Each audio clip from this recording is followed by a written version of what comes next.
Now you're ready to heat your sample. Using a tripod, heat the dish carefully over a cool flame for 10 minutes, making sure the residue is dry. If the residue does not appear dry after 10 minutes, continue to heat. It is very important to use a cool flame to ensure that the solid does not splatter.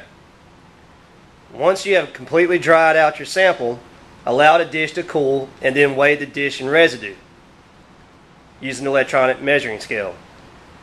Afterwards, you will heat the dish again for 2 minutes, let it cool, and reweigh it. If the masses differ by more than 0.002 grams, heat the dish for another 2 minutes, followed by cooling and weighing. Remember, the last weighing is a number you will use in your calculations. Now I'll demonstrate. Take your striker. Before using your striker, ensure that your gas line is on by taking the lever and making it parallel with the nozzle. You should hear the gas seeping out. Next, take your striker. Ignite the flame. Now you want to heat your crucible or your evaporating dish and use a wafting motion. Remember, you will do this for 10 minutes.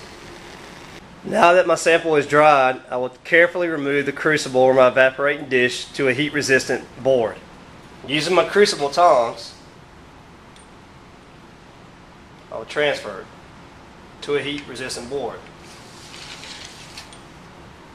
Allow it to cool before weighing it. Now we will weigh our evaporating dish that contains our dry sample using an electronic measuring scale. Again, ensure that your electronic measuring scale is zeroed out by pressing the 0 button.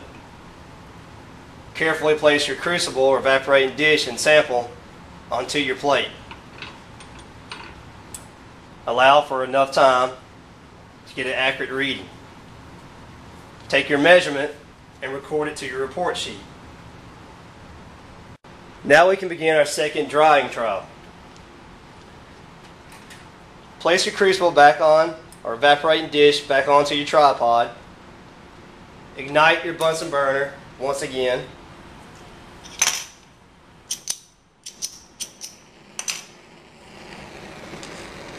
Carefully waft your sample, ensuring that it does not spatter, and continue this for 2 minutes.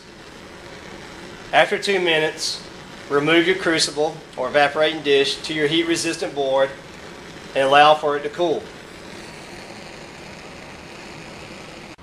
After your sample has cooled, carefully take your crucible or evaporating dish and transfer it to your electronic measuring scale for a second measurement and weight.